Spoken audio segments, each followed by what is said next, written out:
Welcome, welcome everyone. We are joining shortly, or we'll start shortly, I should say.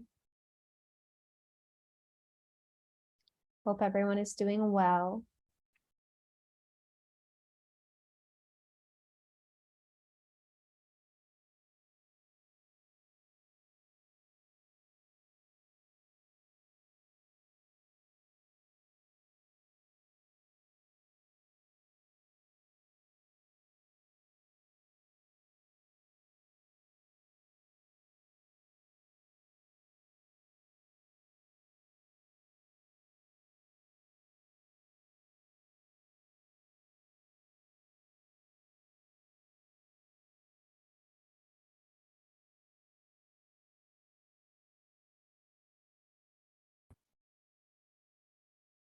All right, let's go ahead and get started.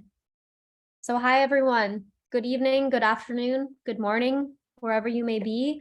Welcome to the Samya Stumo Fellowship final presentations.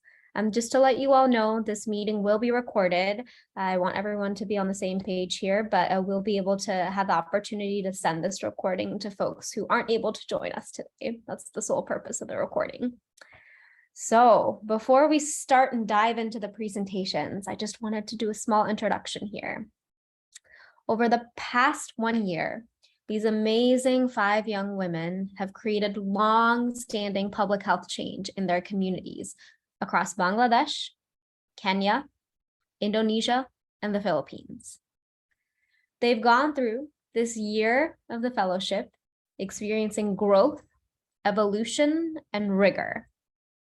And they've developed a novel community health change idea, or multiple ideas, and they've designed actual sustainable solutions in their local communities. We're so proud of them.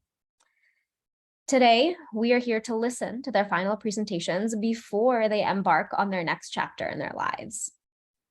Each fellow has worked tirelessly to build this new system in their communities. Their outputs have ranged from a business collective and a policy change to community education and advocacy tools. Today, as you listen to the presentations, take this opportunity to congratulate each fellow, and also feel free to drop any questions in the chat. We'll be able to address them at the end of their presentations. At that point, I will open up around, I would say, 5 minutes for mentors and everyone else to ask questions. Feel free to raise your hand or drop that question in the chat. A few quick housekeeping reminders. Please stay on mute during the duration of the presentations. As a reminder again, if you do have a question you want to ask, drop that in the chat during the presentations. Once the fellow's presentation is complete, I will turn it over, open it up. The mentors can ask any questions to each fellow, and you all will also have the opportunity to ask questions either through the chat or by raising your hand. With that said, I'm now going to turn it over to our first fellow, Martha de la Paz from the Philippines, who is mentored by Dr. Marie Yap and Dr. P. Wiko. Martha, you ready? I'm ready. Great. Okay, good day, everyone. Just allow me to share my screen.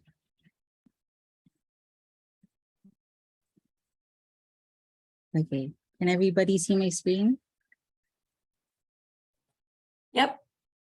Perfect. So again, good day, everyone.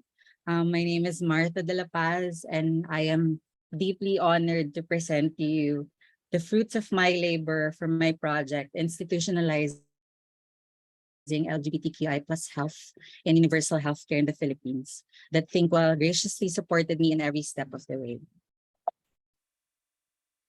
So let me begin my presentation with the story of Jane, a Filipino trans woman who experienced health disparities and discrimination. Early on, Jane knows that she's a woman inside despite being assigned male at birth. However, she didn't grow up in a supportive environment. Unfortunately, she was kicked out of her home and forced to drop out of high school. She found shelter with her trans sisters, But because she did not finish school, it was difficult for her to find a job that can support her.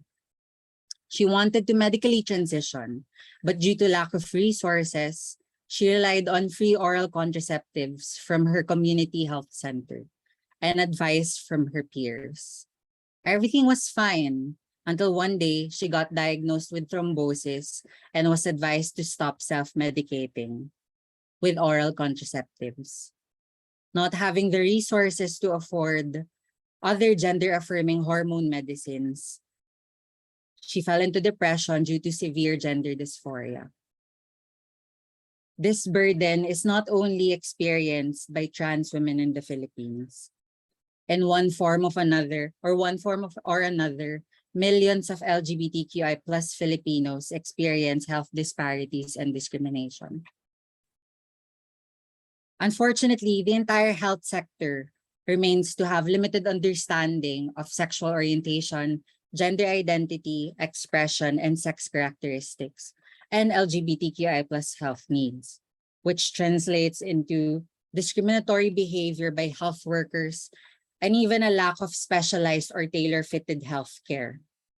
Outside the health system, LGBTQI individuals continue to face fatal violence, structural forms or interpersonal discrimination, and even structural forms of discrimination with the lack of legislation that protect LGBTQI plus rights and initiatives that promote their well-being. I am very fortunate that through the Samya Stumo Fellowship Program, I was able to develop concrete steps for the DOH to promote LGBTQI plus health. This allowed me to deepen my understanding of our struggles as a community. In the first 7 months or majority of the project, it was dedicated to listening to the lived experiences of my fellow LGBTQI plus individuals, and also to look into how other countries has established LGBTQI plus health. It allowed me to deepen my understanding, build connections with my fellow LGBTQI plus rights advocates, and also broaden my knowledge of initiatives where the country can learn from. Within 2 months after the research phase, I was able to craft the policy framework with the strategies that aim to address the concerns raised by the participants, incorporate international practices that are feasible in our context in the Philippines, and most importantly, align with the current directions of the health sector mandated by the Universal Healthcare Act. And then finally, the policy framework was presented to the Health Promotion Bureau as the policy owner identified, because their work is actually on ensuring not only healthcare settings, but also other settings such as communities, schools, and workplaces promote health and well-being. Of course, the project will not be complete without validating the results with the participants that we interviewed. The interview results actually affirmed my problem statement that the health sector has limited understanding of SOGSC and LGBTQI plus health, which translates into a cis and heteronormative implementation and provision of health programs and services. And also unearthed unique challenges that are faced by trans and intersex patients. It also affirmed the different systemic challenges that the community is facing outside the health sector, including violence and discrimination in homes and communities, in schools, and in workplaces.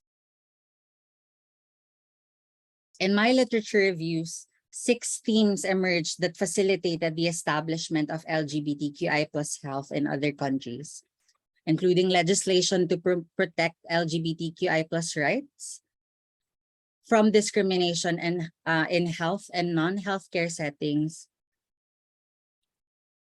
financing or coverage to ensure affordability of health services, different ways of delivering LGBTQI plus health services depending on each country's context, and capacity building, clinical practice guidelines development, and research to continuously strengthen health systems capacities for LGBTQI plus health.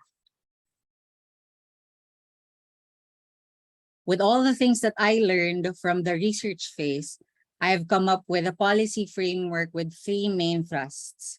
The first one being advocating for protective and promotive legislation to promote LGBTQI plus rights. Second, promoting healthy settings, including healthcare settings, communities, schools, and workplaces. And finally, promoting an inclusive leadership and governance. As mentioned earlier, the policy framework was presented to the Health Promotion Bureau and LGBTQI plus organizations and individuals that participated in the project. I was very glad to receive positive feedback from both audiences, both affirming and emphasizing the need for an intersectoral approach to ensure and promote LGBTQI plus health. And the participants were also provided an opportunity to raise other health concerns that were not previously included in the initial results. Now that we have the policy framework, I now have the skeleton to raise awareness in the health sector on SOGSC and LGBTQI plus health. Provide a policy basis for stakeholders to implement LGBTQI plus health initiatives, not just in the government, but also in the private sector and by community-based organizations. And hopefully in the long run, avert economic losses due to this health disparities and discrimination that have been identified by other countries. And finally, provide a proof of concept for other sectors and even for other countries, especially in the region. Furthermore, institutions like the World Health Organization and USAID has actually affirmed the need to promote LGBTQI health plus health. Hence, the work that I've done in the last year provided me an opportunity to become a trailblazer in global health. As for the sustainability of my project, the Health Promotion Bureau is identified as the primary champion for LGBTQI plus health. The Gender and Development Technical Working Group is also identified as an avenue for strategy development and policy vetting. So the Gender and Development Technical Working Group is actually composed of different offices in the DOH where we can actually promote discussions on LGBTQI plus health. And then finally, the Gender and Development Focal System as an avenue for SOGSC training. We cannot promote LGBTQI plus health until we increase the capacity and the knowledge of workers and leaders in the DOH on SOGSC and LGBTQI plus health. And I plan to utilize this system in order to do that. So as for my next steps, it's really to write the policy already. So to write the administrative order on the promotion of LGBTQI plus health in the Philippines. Now that I've taken the first two steps of the policy process of the DOH, which is identifying the problem and identifying possible solutions for the challenges raised, I can now proceed with writing the policy and undergoing a series of consultations with all relevant stakeholders, including implementers, beneficiaries, and finally, presentation to the leaders of the Department of Health.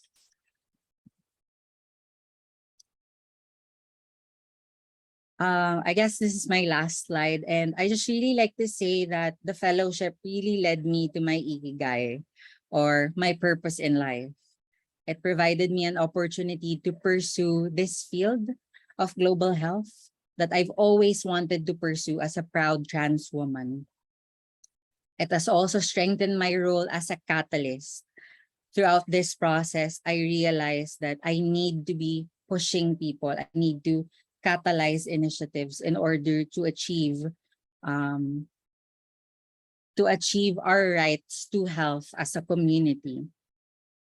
And then finally, sometimes it's hard, but most of the time I'm really thankful that the fellowship program has continually pushed me to claim my space in global health, not just for me as an individual and as a professional, but also for my community, and continue fighting for LGBTQI plus rights in the health sector.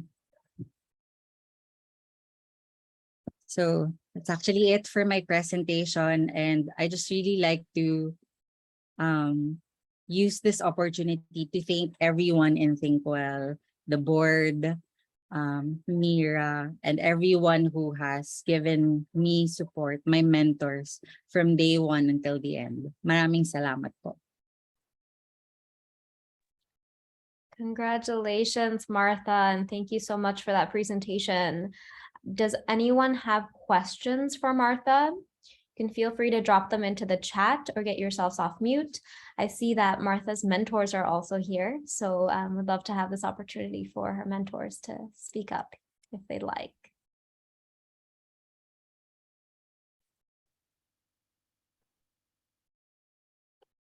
So, hello everyone. Good day. This is Dr. Marife Yap.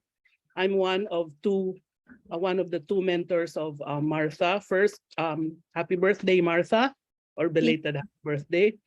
Congratulations. I think it is very clear from your presentation that you have grown. And I guess it's not really a question, but perhaps something which I already know, but maybe you'd like to share with the rest of those who are here with regards to your journey.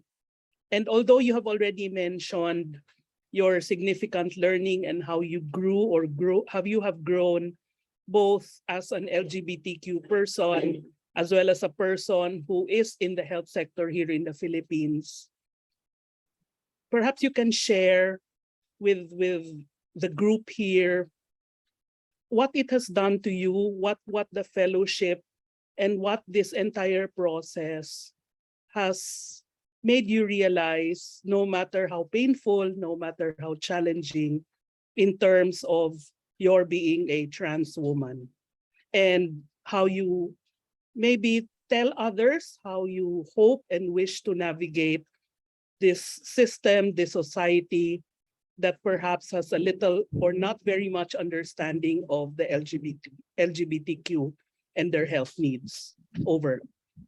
Thank you, Doc. I think in the entire process of the fellowship, I realized two things. The first one being, or learned how to become comfortable with my story as a trans woman. In the whole process, I realized that while I am different, I have a different experience from my fellow community members.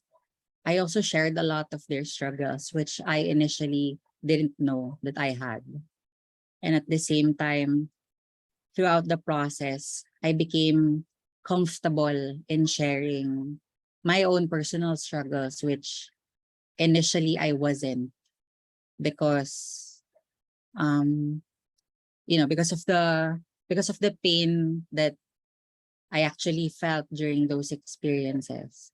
But to me, I realized that in sharing these experiences, especially with my fellow community members, I was able to establish a great connection with them. And at the same time, I became more confident with who I am as a person and even who I am as a public health professional because of those challenges that I faced. And then for the second thing, throughout the process, it was really obvious that there's really a lack of knowledge. That's primarily the problem as to why the lack of awareness as to why the health sector has not pursued LGBTQI plus health. And in this journey, I realized that while it is important to keep on pushing and empowering my community, it's also important for us to continuously educate and also mobilize allies, because I realized that this initiative, we will not be able to achieve it without the help of everyone. And so I'm really thankful also for the experience that, you know, the fellowship has given me, because it really pushed me to talk to everyone in the Department of Health. People who I know who will be supportive of my initiative, and at the same time, people who I know or I assume will not be supportive. Most of the time, I actually was wrong in these assumptions, but also hearing other perspectives actually sharpened my knowledge and the ways that I think I can push LGBT health more effectively, because now I know the perspectives of other people and where they're coming from.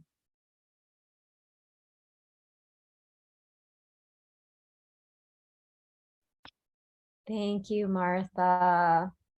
Thank you so much. You have some comments coming here in the chat.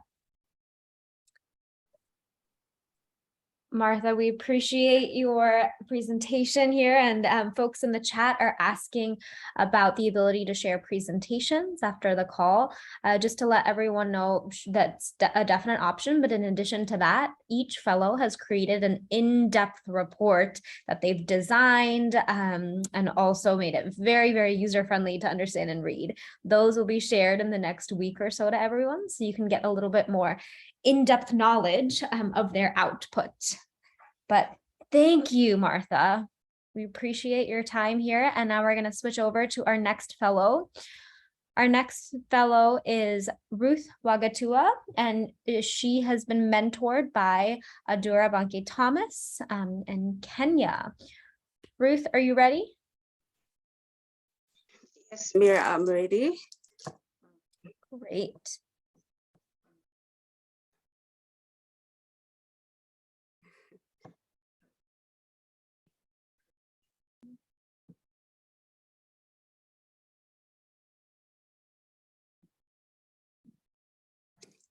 Okay.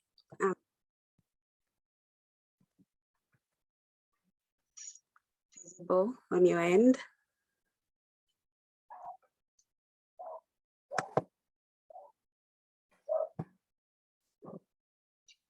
Sorry. Yeah. We can see the screen shortly, Ruth. And Ruth has had a collection of mentors in Kenya as well who have joined us, Janet, Anne as well. So we're really excited to have you all here. Okay, we can see your screen, Ruth.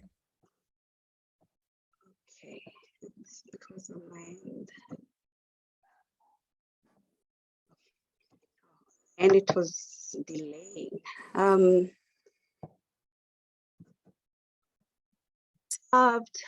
Good afternoon from Kenya. Our time zones observed. My name is Ruth Wagatua, the Samya Stumo Fellow from Naivasha, Kenya. And I welcome you to my presentation. Sorry. Okay, sorry, I'm new in Zoom. That's why I'm taking a while.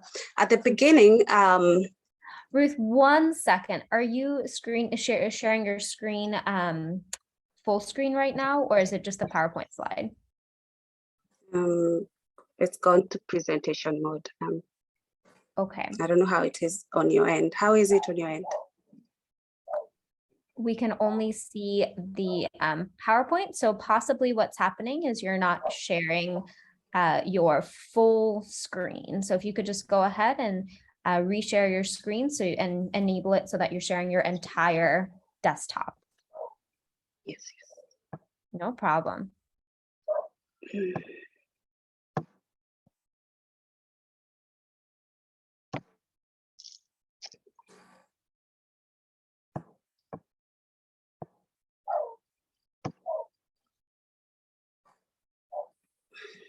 Is it sharing now? It is in slideshow mode. Zoe, are you there by any chance? Yes, I'm here. Do you think that she just needs to go into the PowerPoint slide real fast? I would think if she just clicked present, it would work. I'm not. Oh, There we go. Perfect. Great. Perfect. Okay, thank you. Thank you for the assistance. Sorry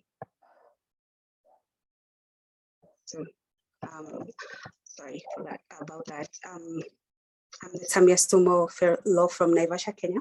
At the beginning, I hoped to create a new water and public health governance paradigm aimed at addressing our fluorosis-affected communities and our ecosystem health issues. And I believe that paradigm has actualized in the form of the nonprofit Empower.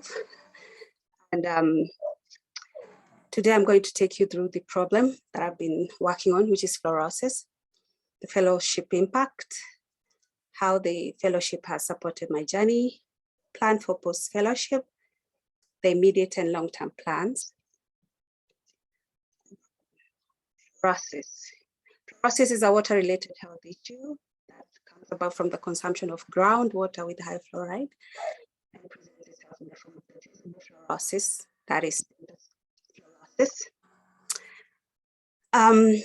My experience with dental fluorosis, when I was around 14 years and I hadn't done dental masking, my nephew, who was around 6 years, asked me, "Auntie, why are your teeth like that? Why don't you brush your teeth?"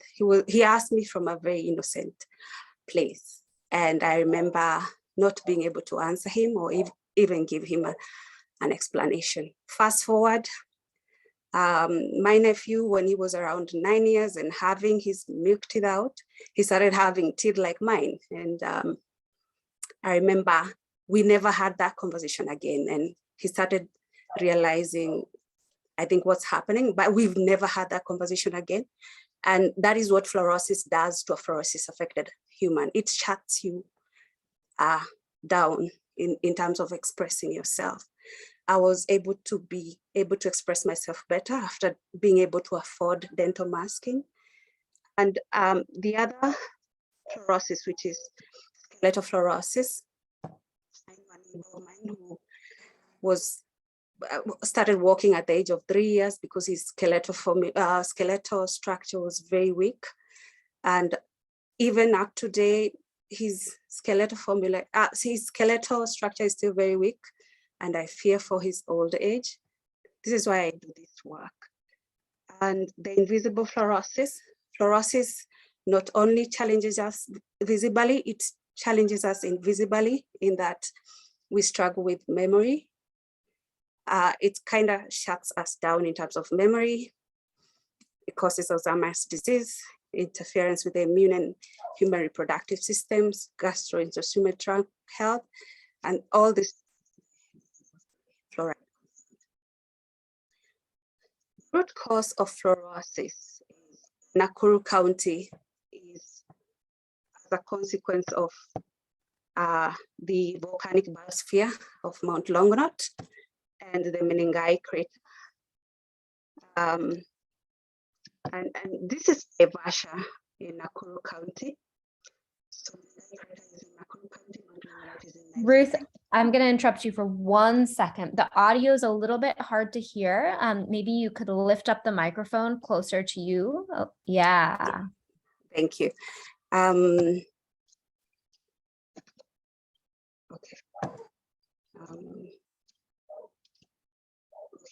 So Nakuru County solely depends on groundwater and rainwater for domestic use.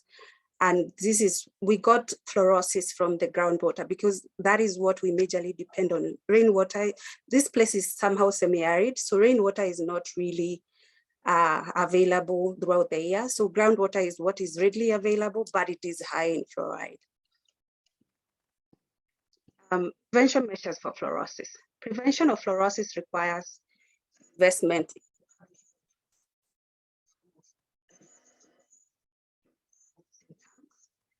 And fluorosis does not require one to be hospitalized or to swallow medicine.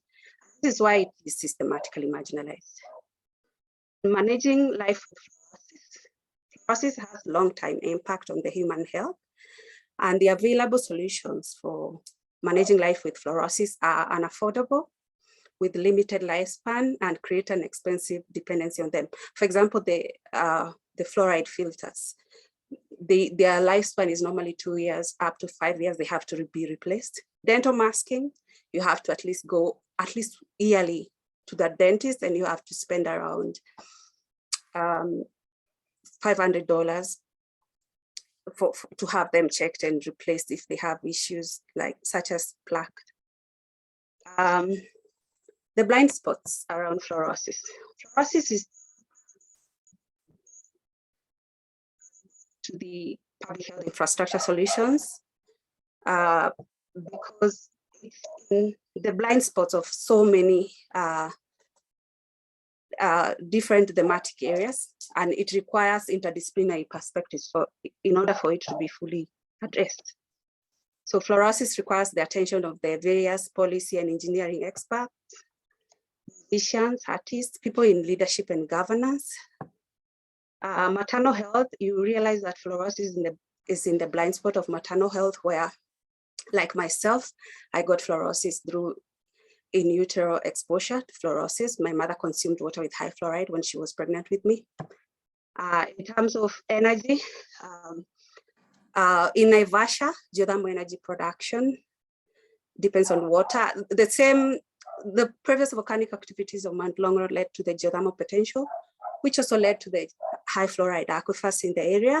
And you will realize that the energy company has done marvelous jobs in Naivasha, CSR projects in Naivasha, like they constructed a $3 million hospital health facility, but the water that is supplied to the health facility has high fluoride. So that is where you find that fluorosis is still in the blind spot of health and blind spot of energy. So my work is to communicate this blind spot, and I hope I'm clear. So as at current, fluorosis is being dealt with in a fragmented manner in the different fields, if at all it is receiving any attention. The fellowship impact. During the fellowship, I was able to engage with the stakeholders, and here actively share information and had conversations with the community of experts. These are UNICEF members, the county water supply providers. And I realized sessions, we missed out the water supply providers with rural mandate. They were normally left out in these sessions. And they are the main suppliers of water in our areas. And still in the fellowship, I've been able to drive awareness. I conducted public health education to our community to investigate the awareness on fluorosis and to see how they process the issue of fluorosis, if we process the disease the same way. And I have been able to initiate resource mobilization where I shared Kengen, geothermal energy company, and they are open to funding our 5 rural community water borehole projects with water treatment. And I conducted interviews whereby I had conversations with dentists. For example, one thing that came up with the dentist was the fluorosis affected molars and attended to eventually decay that can cause persistent toothache and even headache. So beyond fluorosis, there are other related health issues that come with the fluorosis. And when I had conversations with the community water supply providers, they told me that when it comes to fluorosis or groundwater management, the main challenge they have is on electricity, and we have a geothermal energy company here, and the lifespan of the defluoridation filters. So these are the things we will mainly discuss when it comes to the funding of the good quality water, because geothermal energy uses water, so it shouldn't be a problem for them to allow electricity to be used in the reverse osmosis systems for the community through CSR. And I also had conversations.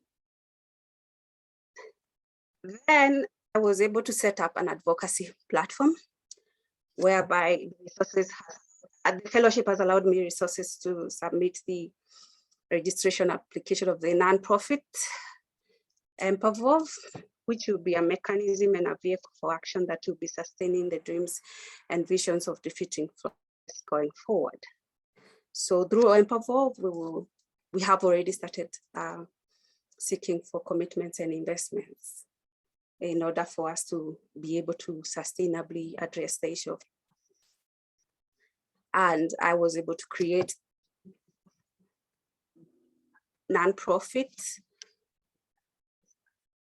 Here are the board members. I intend to add, formally requesting Quell Institute to be an international board member. So I hope I'll get a positive response from that. And I also intend to add the community water supply providers. So in summary, the fellowship has allowed me to drive awareness in terms of fluorosis sensitization. It has allowed me to engage with stakeholders and proactively share information with them. It has allowed me to set up an advocacy platform, and it has allowed me to initiate resource mobilization, of which I'm very grateful for. And how has the fellowship supported my journey? I've been empowered to lead the change I would want to see in my community. I have received public health understanding and resourceful research work that has allowed me to shed light on the blind spots of fluorosis. The mentorship has enabled me to pitch and evidence share with potential partners in an effective, coherent way. The advocacy platform, EMPAVOV, has opened us up to so many hopeful possibilities, and we are very grateful. I am at this point able to see things very clearly, and I know what to do next in terms of my career, the advocacy platform, and furthering my studies. Immediate plans after the fellowship, we are harmonizing the NGO ideas with the needs of the community water supply providers, because they have concerns, like I mentioned, the lifespan of the filters, the electricity bill, how it's going to be managed. So I ask them to prepare that document for me as I prepare our document in the NGO. And then we have a sit down, and then we submit a full proposal to Kengen. They are open throughout for us, and they are even looking forward to us submitting the proposal. They were very supportive. They gave me 3 hours of their time listening to what I was proposing to them. And I realized it's just that they have never found somebody proposing these solutions to them. They are ready to implement them. And I hope to be able to set up a website for EMPAVOV, brand EMPAVOV, and then immediately start the fundraising campaigns for resource mobilization. On long-term plans, I intend to seek funding for the reverse osmosis water treatment.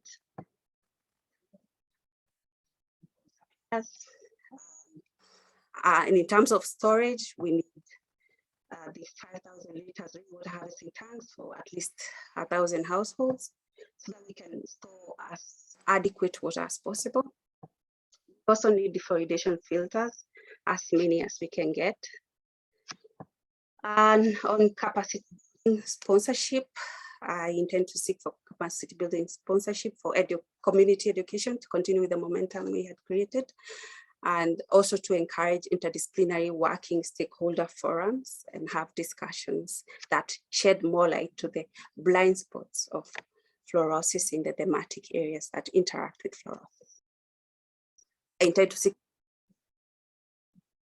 and dental healthcare clinics and seek for funding for a memory clinic for dementia research. I thank you for making time today, and I really appreciate that you took the time to listen to our presentations. Thank you. Over to you, Mira. Congratulations, Ruth. Fantastic job. I wanted to turn it over to Adora to see if he had any questions for you as the mentor. And then you have a couple questions in the chat that we can get to in a second as well. Adora, are you with us? Yes, I'm here. Ruth, well done for the work. We obviously just had a few months to work together in the last bit, but you've been able to churn this out. So well done. And I think your platform Empovolve can potentially be the space to really advocate for attention to be placed on clearly what's a very important public health issue. What I was curious to kind of find out is, beyond fluorosis as a problem, do you see potential for Empovolve evolving into a platform that can push for other sort of neglected dental public health issues? Yeah, that's my question. Over. Thank you. Actually, Empovolve is being registered as a health not for profit, so it's open to all the health issues related to bone and dental health care.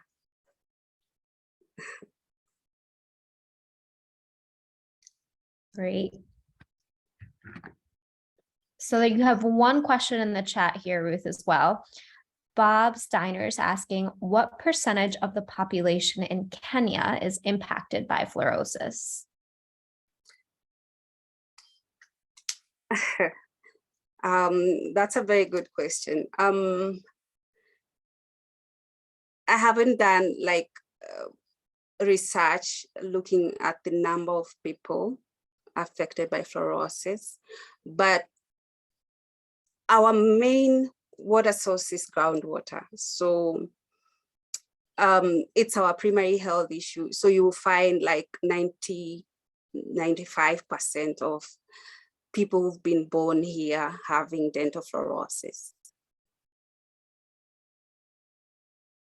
Thanks, Ruth. And Ruth, you and I, when we spoke, we also talked about how it's sometimes difficult to collect this data to a T because it's hard to get everyone's, just the data collection process is difficult. So just wanted to put that out there as well for this work. Other than that, anyone else have any questions here?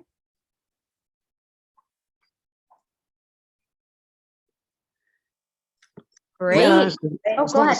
I guess I just wanted to say that we are, I only caught the end of your presentation, Ruth, but we are absolutely astounded and very happy about the work that you were able to do, because it is clear that this population in this area of Kenya is severely affected by fluorosis, and that health issue was completely unaddressed. And so to us, it's incredibly relevant to this community, what you did. And then other people might look to you from their own communities, from their own issues, own health issues, to say, oh, how did you, once you are successful, which I believe you will be successful at fundamentally changing the health conditions of people in Naivasha region, other people can look to you as a model of how to change their own issues. So this is an empowerment of a person, yourself, who's affected by fluorosis and her whole community. And you just took control, figured out about the fellowship, figured out what you needed to do, adjusted yourself throughout the whole process, which I was amazed and very admiring of, and you kept with it. And I am really, really grateful to you. Thank you for your feedback, Nadia.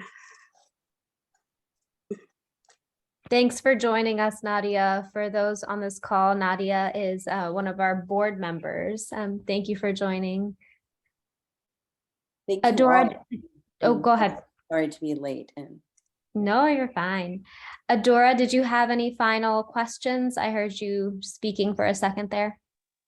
Yeah, it wasn't necessarily a question. It was just to add to the comment you had made about data being a struggle when it comes to these neglected global health issues such as fluorosis.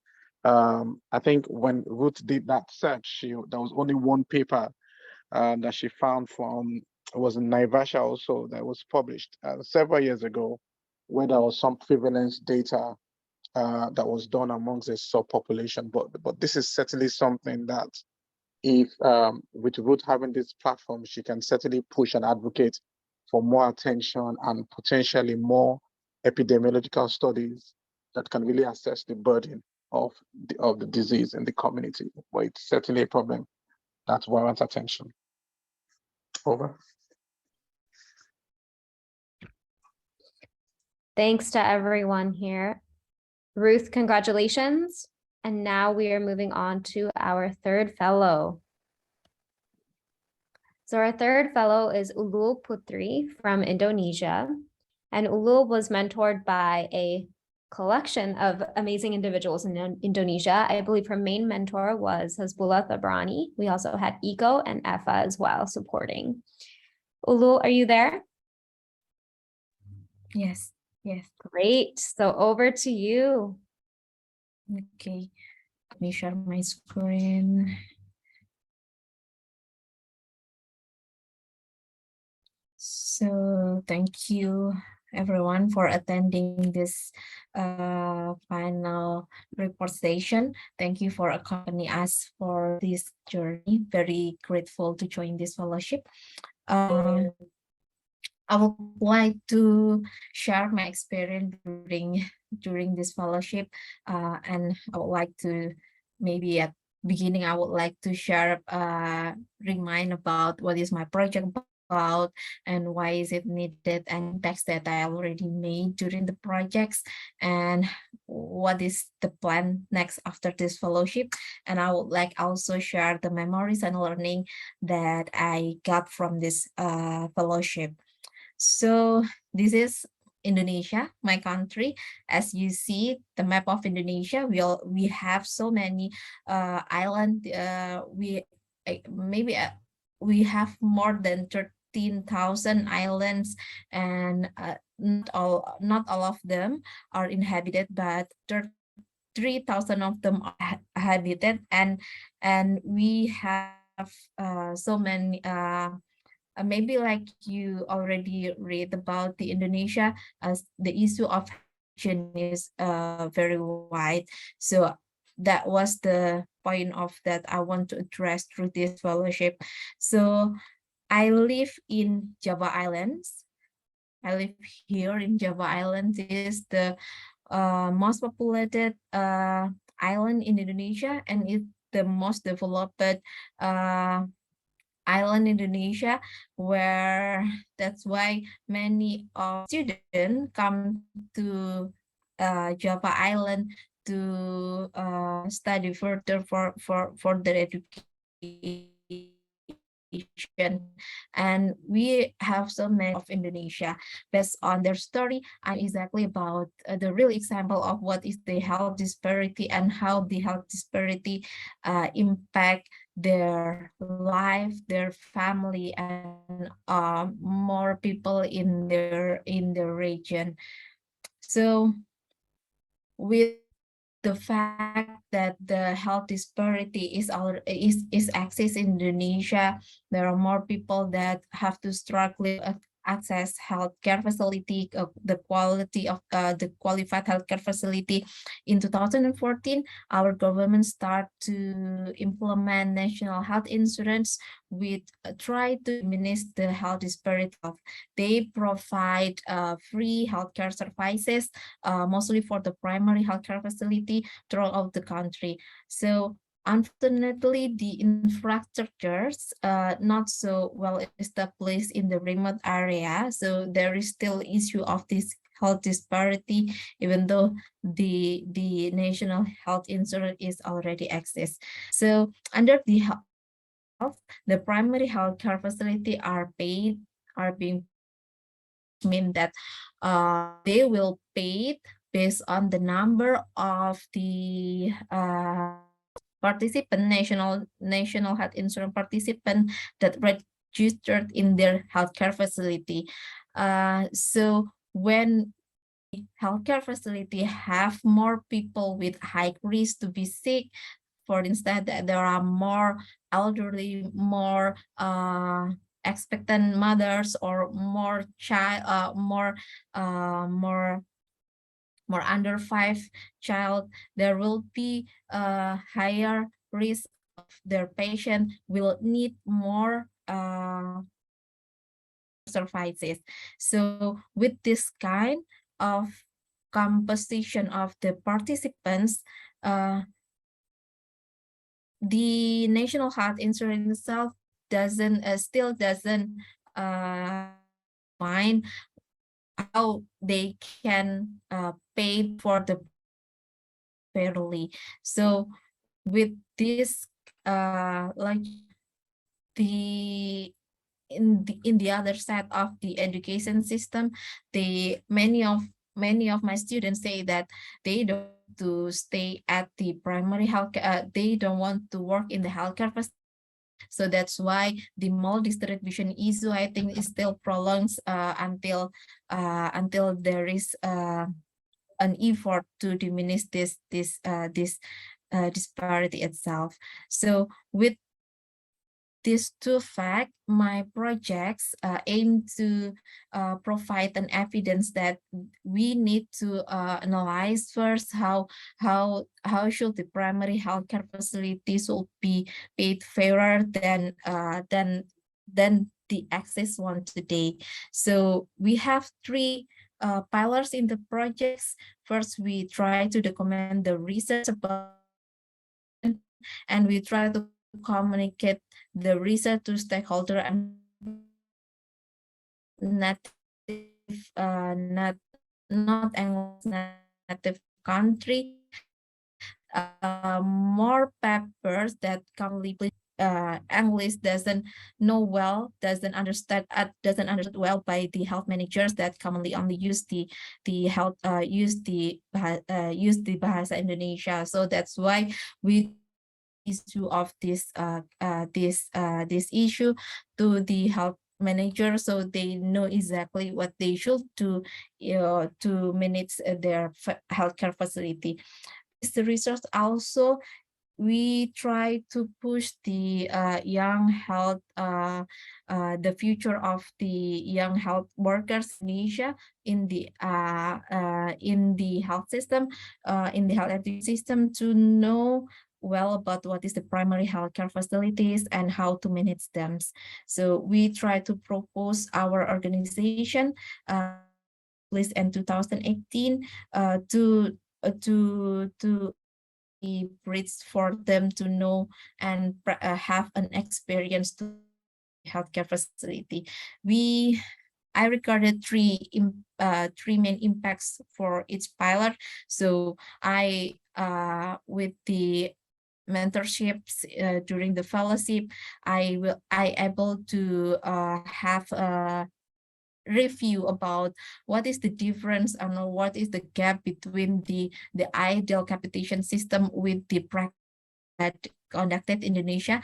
And we also share about these findings to all of the health managers through accessible, easily understood media that commonly accessed by the health manager, so we can educate them about what is the capitation and how to manage that. With this project, I also able to attract more students to understand, to work in the issue of this primary healthcare facility. So with these things, we hope that more young health worker will be interest or attract to stay at the remote area, especially in the primary healthcare facility. This work that I already conduct with the research group. Through this project, we already have some papers related to what we already done. So the documentation can be accessed to more people with easily readable and accessible language. And then I also able to share more in some of the conference, and also many researchers about in my organization how to the issue prolongs the research on this area. This is our next steps. We scholarship. I work with the association, the Care Facility Association in Indonesia, about providing them with the evidence that we already collected during the fellowship, and that's why they are in progressing some campaigns and advocacy using the evidence that we already provide. They right now have an application to the agency of the National Health Insurance reform in their health in their capitation system. So next step, we want to provide more evidence about this, and we also with one of the national journal in Indonesia to share, to collect more study about this, to publish it in the more channels, so that more people and health manager can know exactly about what is the importance of the capitation and in the primary healthcare facility. So this is some of the memories and learning that I personally feel and experience during this fellowship. I visit several primary healthcare facility, some of them in remote area and some of them in the urban area. I able to talk more about the capitation with, because I already have the learning from the mentorship. So that's very great discussion with them. And then this fellowship also makes me more confident to share with the other, and I have some opportunities to share in some international forum about this, about how to be a change maker in the health system. And that is very great to work with the multicultural team under the during the fellowship with the other fellows, with the other projects, with different perspective. And also that's very great to be mentored by the very many great mentors that I can learn many different things from them, how to conducting research, how to manage research, and or working with different themes of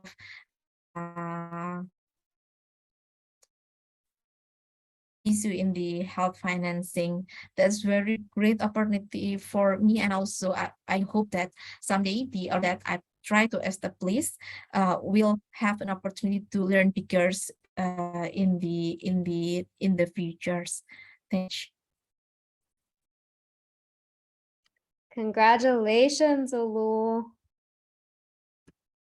Any questions from her mentors? I know there's quite a few people from the Indonesian team here. So if anyone wants to get off mute and ask any questions from the Indonesia team or share their thoughts, would be great.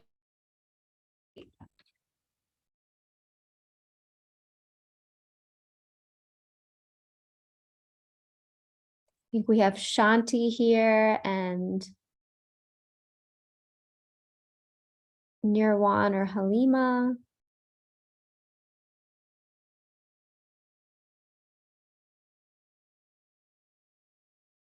Anyone from the Indonesia team here?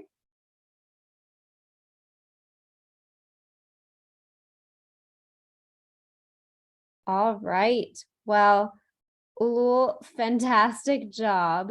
I know your main mentor was not able to join due to a conflict with a meeting with the country team. So I know we'll be able to send the recording over to him and you can get more feedback. But from my end, fantastic job this past year. I know you were operationalizing quite a bit from the report side and from the research group side. And you really activated local women to be leaders in the area. And I saw that effort and that change happening on ground.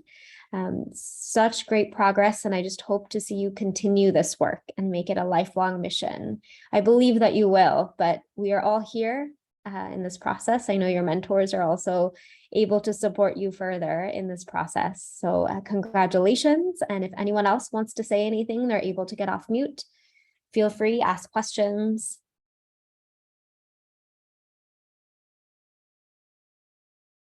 Great. All right. Congratulations, Ulul. Now we're moving on to our next fellow here, Rukshan Fahmy. Rukshan was mentored in Bangladesh by Shamima Akhtar.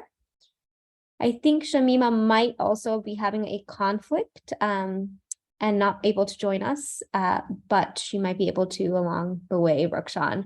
But we're all here for you. So excited to hear your presentation whenever you're ready to start. Thank you, Mira. So I shall start now. Can everyone see my presentation? Yep. Okay. Yeah, it's in the... Okay. So hello everyone, I'm Rukshan Fahmy from Bangladesh, one of the Samya Stumo fellow. So today I will be sharing my presentation on supporting lower income parents of congenital hydrocephalic children with information through behavioral change communication materials. So let's start with a small quiz. What is the best gift you ever had? Not everyone has to tell, just imagine. Let's say a pair of sneakers, brand sneakers. New car, the first time you touched it, or the new house you first moved on. How about holding the smallest arms you ever had touched? Because the baby is your own. But what if this small arm has such large head? Yes, a pretty good shop. But think about those 500 sets of parents in Bangladesh who are struggling with their baby's congenital hydrocephalic condition everywhere. Every time, every year, there are these 500 sets of parents. So now many of you are thinking, what is this disease? Like, it's a huge name and we have hardly heard about it. Yes, because it's a rare disease and rare disease may rarely receive attention, but it doesn't make it less insignificant. That's what Dr. Rezina Hamid taught me, the very first female neurosurgeon of Bangladesh, and made me understand the importance of this disease. That's why I chose it, because this disease can keep cerebrospinal fluid accumulating inside your brain, constantly pressuring your brain, and obviously, if the brain is damaged, you are disabled. That's why I chose this work with this disease. Now, in case of Bangladesh, as I told earlier, that rare disease can have rare attention. So what happens, unfortunately, we don't have any written record or any specific data on prevalence or incidence or even experiences of parents.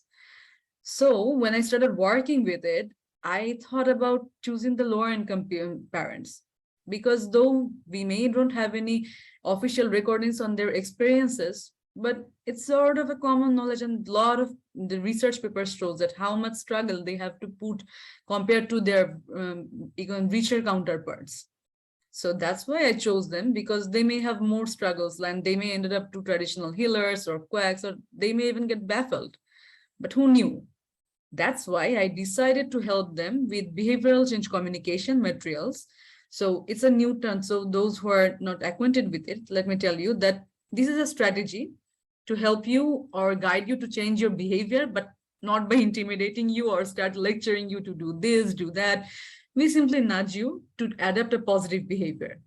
In my case, I intended to request them to take their children to the tertiary level hospitals like medical college hospitals, so that their children can get proper care at the very early stage of disease. As you saw in the last picture, that the water keeps accumulating. So you need to take your child as soon as you can. But as I told you earlier, there were no written documents of if the parents need the information. I mean, what kind of information they need? I just cannot make up a behavioral change communication material and start pressing them to follow it. So I decided to to conduct a small investigation. And then I studied a lot going through scientific literatures, approached stakeholders. And yes, my stakeholders were 2 tertiary level hospitals, which is Dhaka Medical College and National Institute of Neuroscience, because those 2 were the places most where I found my parents whose kids had hydrocephalus. So as it's a very rare disease, it's hard to roam around the whole country and can get in touch with those. So hospital setting was the best to reach these patients.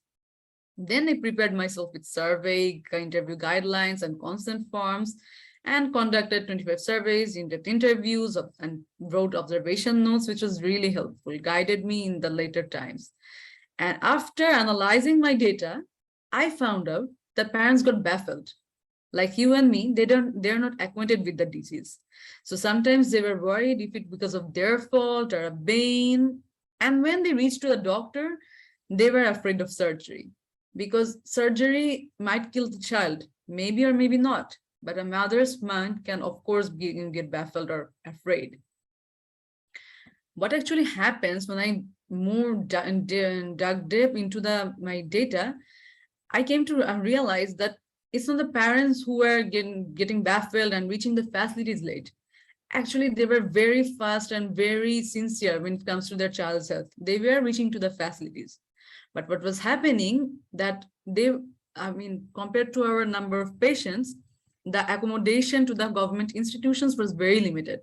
So as a result, they have to wait for a long time. At the same time, their babies heads were getting large. So at the end of the day, their babies were much riskier to disability, even though they were coming to the hospitals early. Even the doctors felt helpless. What usually happened when I talked to them during our informal conversation, one just told me that, listen, that our referral systems are getting collapsed because we cannot accommodate everyone. And I don't feel good when I have to turn away a patient saying, okay, come next time. Even though I know the next time maybe 1 or say 6 months late, who knows? The baby's condition would get worse. So my message, so I decided to take 2 messages: to encourage parents to visit the nearest medical college hospital and to acquaint them the need of operation for the betterment for their baby's health. And then I developed 2 pamphlets, 2 BCC materials, and 1 original research paper that I am currently working on. So here is one of the pamphlet that encourages parents to go to medical college hospitals. Now, one thing I tried to ensure in this pamphlet is to make it understand that medical college hospital is very different than a general hospital. Sometimes when it comes to hospital, a long building, lot of staffs, we think, okay, that's a tertiary level hospital. That may be a tertiary level hospital, but it may not have a neurosurgery department. That's why part of my pamphlet focuses on it. And the second one is on encouraging them to go for operation, not to worry, and to boost their confidence. I added a quotation from one of their fellow moms who had experienced trauma and bitterness while she was struggling with her child's treatment. So as I developed, another output I'm happy to share it's an original research paper. As I told you earlier, that there are no original paper in the context of Bangladesh. So this will guide our new generation researchers and policymakers and advocates that what is the current situation and what can be the steps we need to take and from where we can start our work. Unlike me, they won't need to stumble. And even if I'm not here, somebody will found it helpful to take it next step. And of course, this project was a stepping stone for those who will take my work to the next level, even if I'm not here. And the most important part, like learnings from my fellowship journey, is that I gained first-hand experience of conducting a project. Before it was I was working from someone else's project. But when you work on your own project, you get to develop the love for your work and realize your responsibilities as a public health worker. You are not just merely an employer. It's your responsibility to gain trust and respect and assure the parents that their data is safe with you and you won't bring any harm to them and you will be loyal to your words of making their life a bit easier. And most importantly, I got to build network with pediatric neurosurgeons, which will support me to my work in my next steps when I will work with my hydrocephalic children in Bangladesh.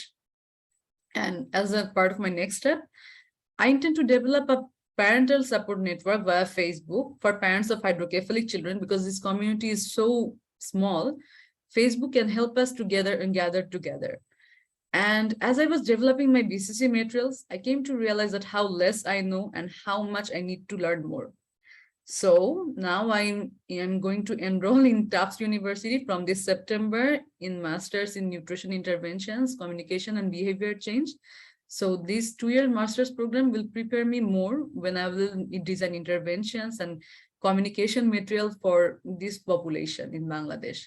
Not only this population, for any kind of population in Bangladesh or anywhere in the world. And as for my parent support network, is aiming to include all the parents like from Bangladesh whose children have got hydrocephalus. So in that community, they will get to learn about the disease, meet fellow parents. It's like a reassurance, like they will get knowledge, share personal experience, and most importantly, hope. That if your child can have a better life, so can my child. We are all together in this. Also, we will be including the female doctors, female pediatric neurosurgeons who are sometimes left out from the system, but then they are passionate. So it can be a good platform for all of us to work together. And as for the next step, after doing the after I finish my master's, I will get associated with Bangladesh Hydrocephalus and Spina Bifida Welfare Trust, which was founded by Dr. Rezina Hamid. She was the one who gave me the ideas on how to proceed with my work. So thanks to her, I will get acquainted with, I will become partner of our organization. And then we will proceed with these 2 medical colleges where I worked. So it will be easier for us to build the network because these 2 are one of the most renowned, these 2 are the most renowned medical college hospitals in Bangladesh. So what happens if we can have built a network around these with these partners, our work will be much easier and it will be much easier to reach these parents. Instead, unless if I decide to go alone, it will be much harder. So with these partners, I really hope to proceed with my journey. Thank you very much to everyone for listening to me. So if anyone has any question, but most importantly, I want to thank Mira and my mentor Shamimapa. Without her support, I wouldn't have reached today. Thank you so much, everyone. Congratulations, Rukshan.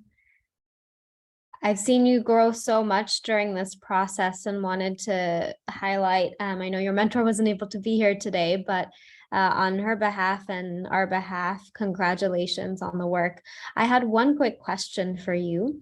I know that when you were developing the communication materials, it was more so of a draft on what is best to communicate to these parents. How do you see yourself moving forward with the actual development of those tools? Do you see yourself partnering with another individual who can help develop that savvy design, or do you see another approach? Could you explain that a bit more? Thank you, Mira. Yes, I see myself being in a partnership with someone who is an expert in developing behavioral change communication tool, because as I'm not an expert, I may have my shortcomings and misunderstandings. So it's better to be in a partnership. So the more partner, the more the merrier. The more there will be in the team, the more people will learn about it and there will be awareness about it. So I'm into partnership with someone who is a technical expert. Fantastic. you're putting forth that strategy and hoping to get the technical experts to help support you in that process. Awesome. Thank you. Thank you, Rakshan. I wanted to just turn it over to anyone else who might have a question or comment. Is it okay for me to go ahead? Of course, yeah. Hi, Rakshan. Thank you so much for all of your presentation and your work. I have a fundamental question. I hope you can just touch on it briefly. When we funded you, we thought that you were going to do education for parents so that they would avoid such a condition of hydrocephalus in their children, that you would talk to them or give them materials about nutrition that would help prevent such a condition. How did you move from that project to your project that you did complete? Thank you, Nadia. Yes, first of all, I did advocated for folic acid, and I hope that it would diminish the whole hydrocephalus thing. I believe it will vanquish the hydrocephalus among parents. But as I learned more during this fellowship, that's what the best part about the fellowship was. It taught me that I need to learn more. Hydrocephalus can come in many forms and many reasons. And if I start advocating for folic acid only, and even if it works, people start assuming, okay, folic acid is the only thing, but there are many other factors that affects congenital hydrocephalus in a child. So even if I was giving them the information, it would have been misleading them. And as I'm not a doctor or a physician with in-depth knowledge about this disease, it would be very misleading and very dishonesty when I would be preaching people about it. So as I myself didn't have enough knowledge, so I moved to the encouraging people on and focus my work on the health system part, because it would have been more honest when it comes to advising people on treating their children regarding hydrocephalus. That's why I shifted my focus from folic acid prevention to health system, reaching the health system. So do you think that your work will actually improve access to the health system? It's a long way to go. Fellowship gave me this opportunity to learn and to understand what are my shortcomings on what are the next steps I need to take. So it's a long-term process, and I really hope for the best, because this research paper will guide us and aware us about hydrocephalus and make it more, how do I say, educate people more about this disease. But it's not, for example, let's think about COVID. Even if we know that we have to wear masks, we are not wearing masks because it's a long-term strategy and we need to educate people. So even if I have developed these basic materials and have this research paper, I still have to take a lot way to go before I can assure you that it will work. Thank you so much for Thank you for your support. dedicating yourself to that. Great. Congratulations, Rakshan. If there are no other questions, any last questions?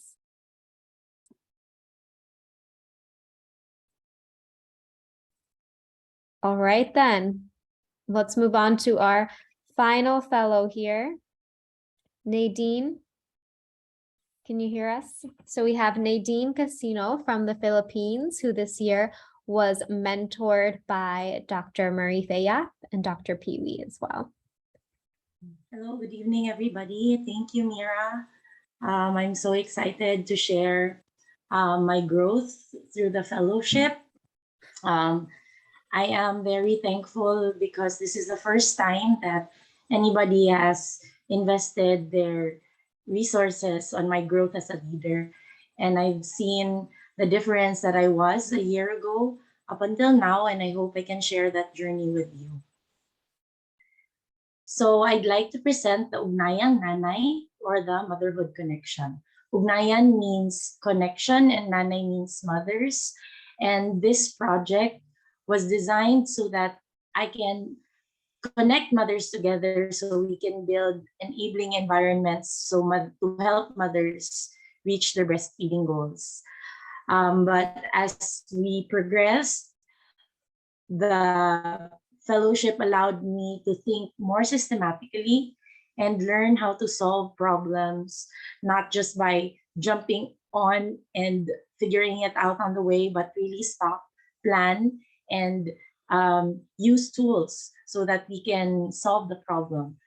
So at the end of this fellowship, I realized I came up with a participatory action research on organizational development by bringing together a collective of breastfeeding leaders. So what problem did I try to solve through the fellowship? It is really the poor breastfeeding practices all over the world and not just in the Philippines. So there are only 44% of babies who can get optimal nutrition in their first years of life. And all mothers across the globe fall prey to a $55 billion milk industry and the lack of social structures that enable to meet optimal feeding practices. In the Philippines, 3 babies are born every day. I mean, 3 babies are born every second. But imagine, only 34.5 of those babies are exclusively breastfed at the 6th month and can reach only at 8 months, when babies should be breastfed until 24 months and beyond. Each child only receives less than $1 of donor funding for breastfeeding interventions, while formula milk companies spend 36 pounds per child for marketing. They spend that much because they know how big the returns are from undermining breastfeeding and the failure of breastfeeding mothers.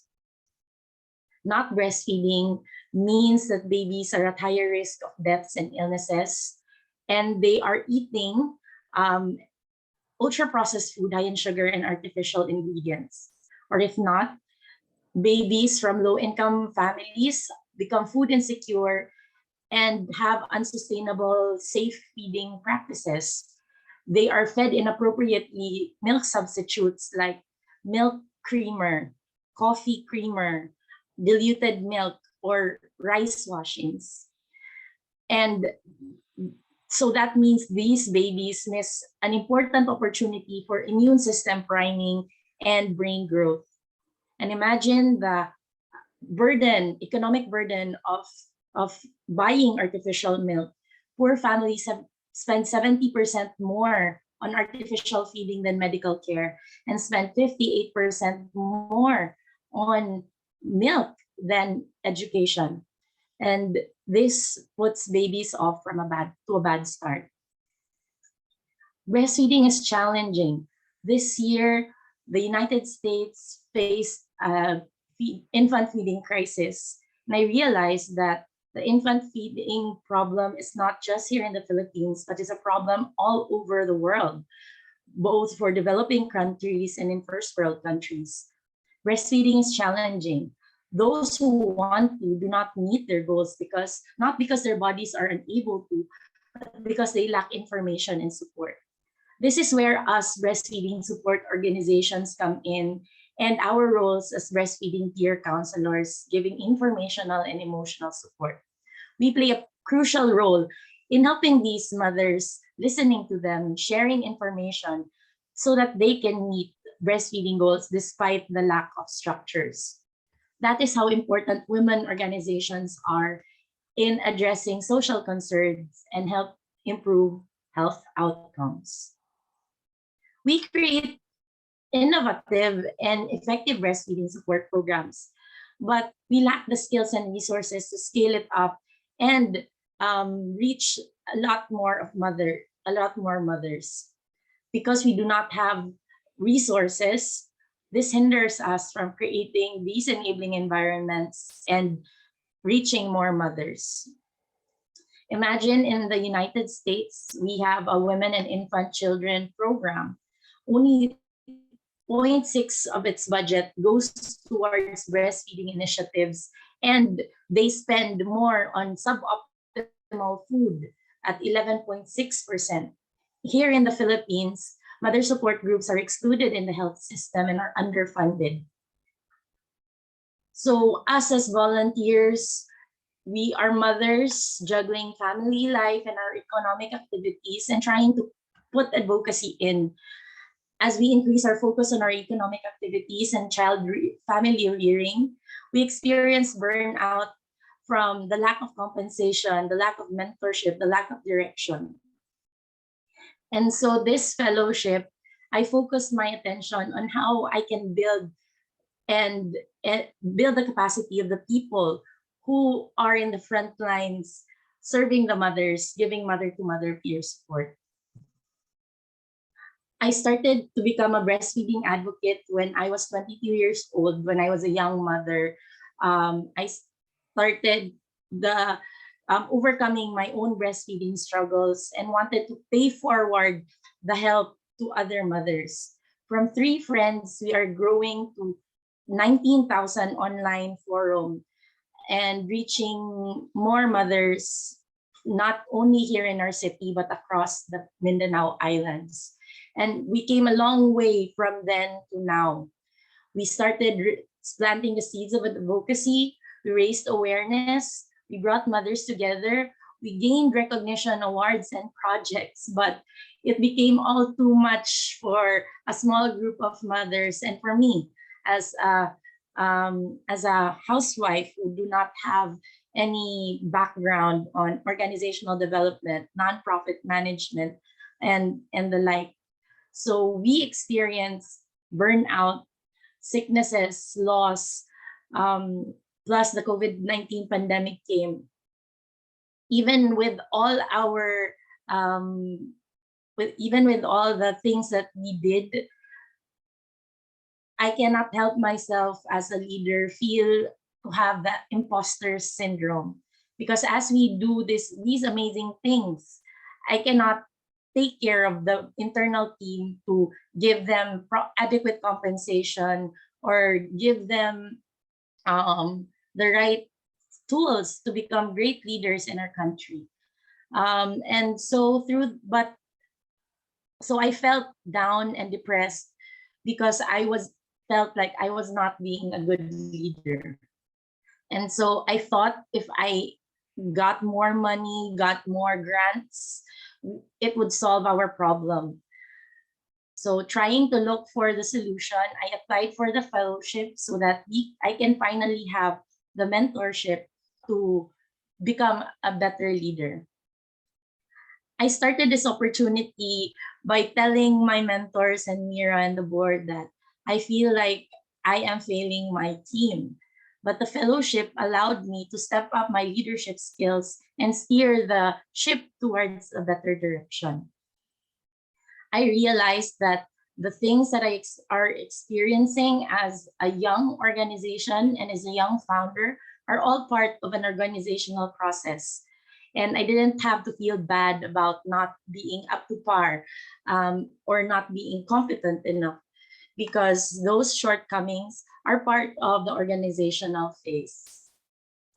I realized that the first parts of our organization is just like giving birth to a child.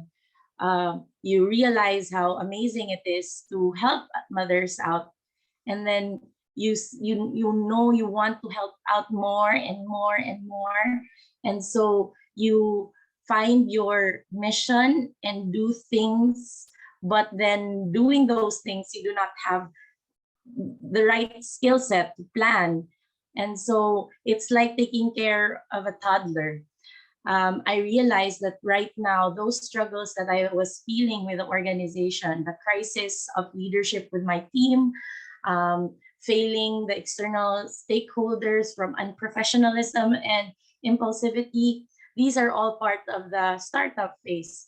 It's a storming in a childhood phase.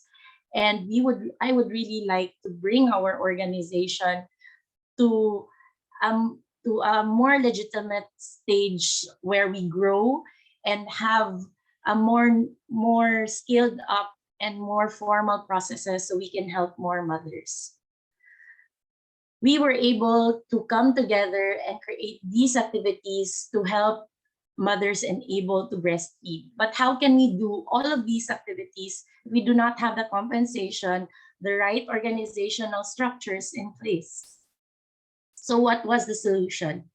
Through the fellowship, I decided that we need to create a strategic planning method so that we could build a sustainable and scalable organization. We need to have a common vision, mission, and goal. We need a plan, and I should not do that alone as a founder. I need to share this and give a sense of ownership to the other core members.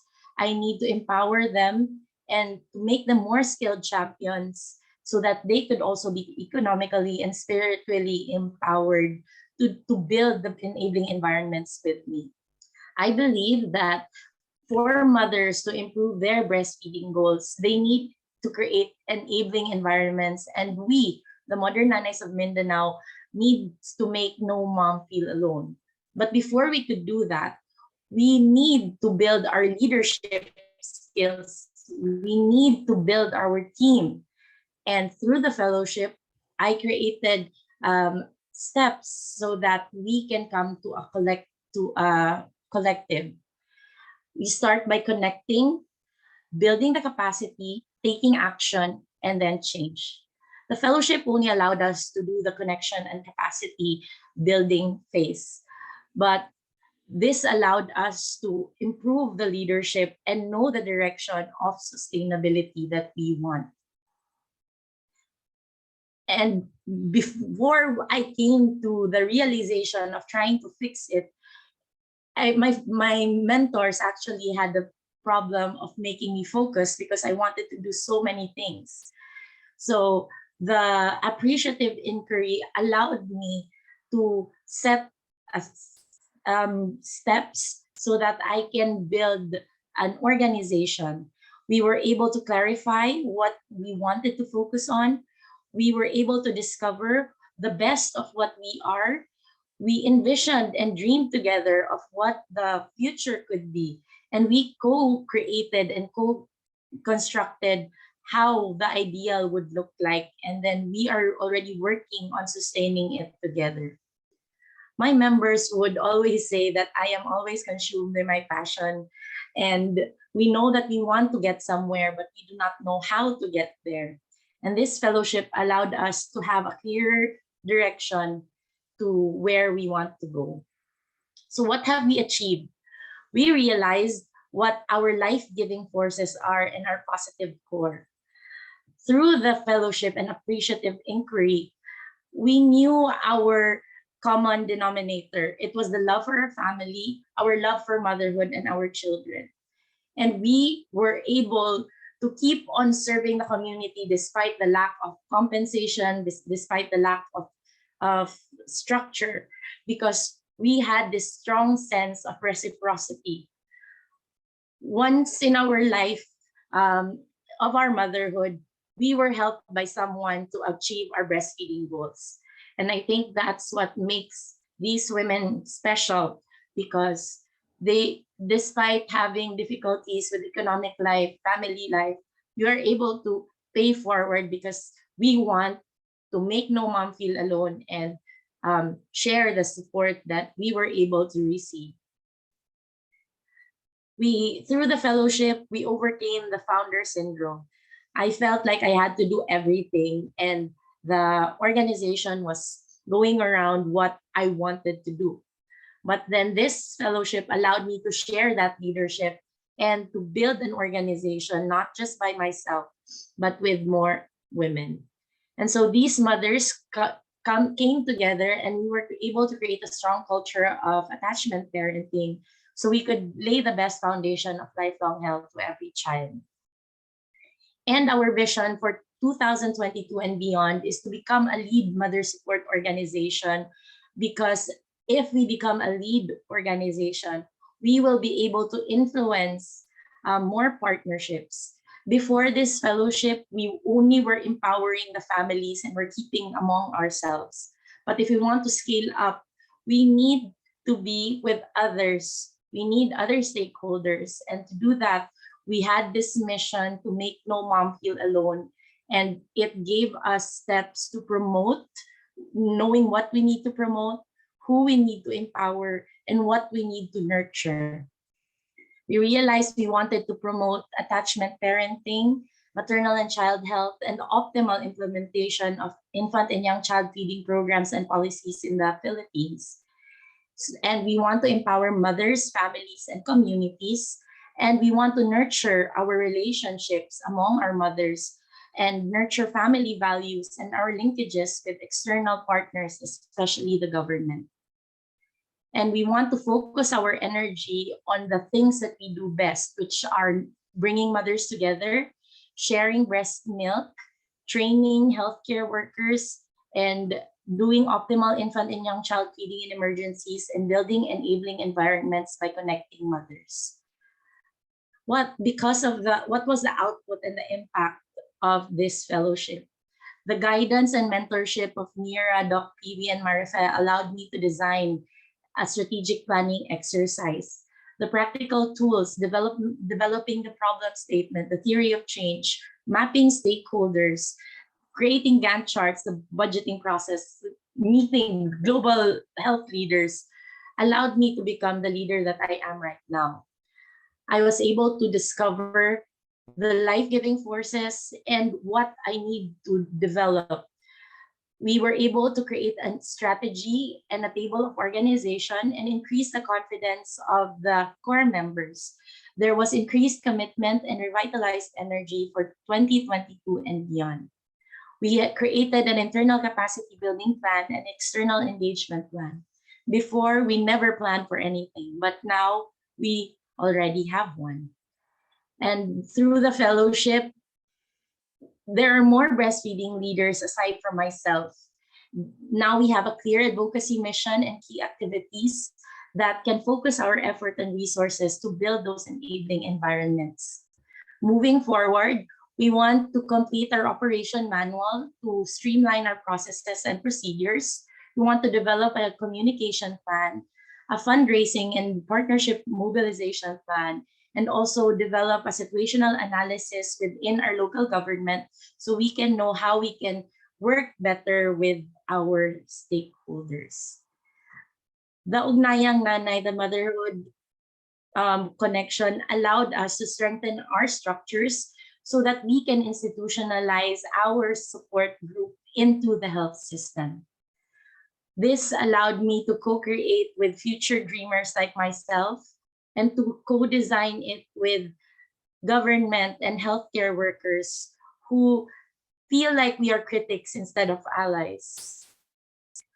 This project will also allow us to create connections with other mother support groups in Mindanao to build their leadership skills and to create a synchronized and unified vision towards the future. And we will not do that alone, but we will do that with the government and other stakeholders. I am now not doing it alone, but now I am building an enabling environment with more mothers with me. And I thank the fellowship for giving us this opportunity to come together and help lay the best foundations of lifelong health to every child. So thank you so much and good evening to all. Congratulations, Nadine. Congratulations. I believe your mentors are still on and wanted to give the opportunity for them to give feedback and ask some questions here. Hi, Mira. Hi, Nadine. Can you hear me? Yes. Hi, Doc. Yes. Nadine, congratulations on this presentation. I know we had a sort of slow start, but this presentation showed us that you were listening and that we were really empowering you. And I think it's also a nice step in terms of showing how enabling a woman, a girl, can have further impact in terms of the community, in terms of empowering other women. So again, congratulations. I guess my one question is, what is your feeling in terms of modern nanay now? Are you more confident in terms of the organization and in terms of its way forward? Yes, the fellowship really gave me the confidence that I lost from the pandemic and from the consistent questioning of my leadership abilities. So the fellowship really brought back that confidence, and it also brought back the trust of the core members, because it's really hard to steer a ship with a captain who doesn't know where she's going. And I think the fellowship really allowed me to create that focus and direction.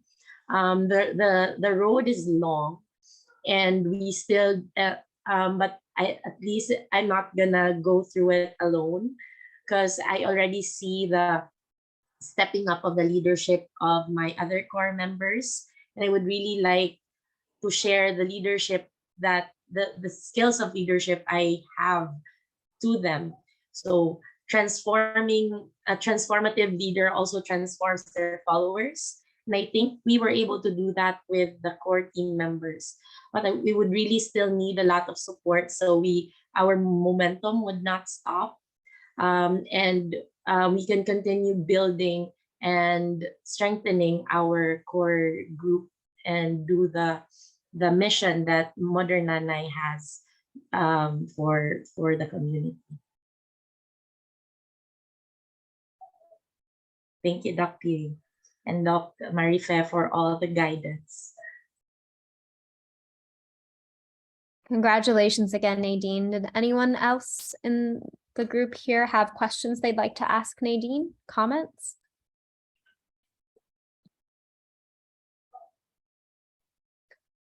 All right, well, with that, we've completed our fellowship presentations and completed year one of the fellowship. I wanted to take this opportunity just to thank everyone for this process this entire year, this journey that everyone at ThinkWell and the donors have been on.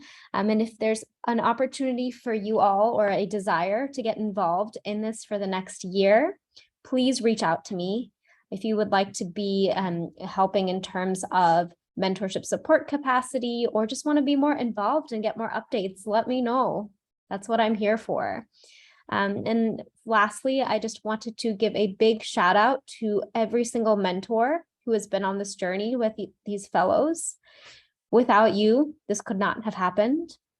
And fellows, congratulations on this year. We will be connecting in the next week to have our final session, but big applause to you all. Big applause. Thank you again. Watch out for an email from me. You will all be receiving the in-depth reports of the fellows, so you will get the opportunity to read their outputs, and you'll get the opportunity to understand in a more detailed fashion what their impact is. So we're excited to share those soon, and thank you all. Have a great rest of your day. Yeah, and I also want to say thank you to everybody, and also to remember Samya, because she was working for ThinkWell. She came, it was her dream job. She applied, she started working, she was there for 6 weeks. And this is a way, she had dreams of making the world better and attending to the needs of marginalized people. And so this fellowship is in her name. So I don't want to forget that. And I really appreciate you guys carrying on that spirit that she had, carrying it forward into the next 50 years, actually 49 years now, that we're planning to do this fellowship. So thank you all, and thank you for dreaming big. Thank you for saying that, Nadia. Samya is going to be with us forever as a result of all this work. And thank you to all your work, Nadia, and your family's work. This couldn't have happened without you. All right, with that, bye everyone. Let me know if you have any questions. I'm here. Okay, bye.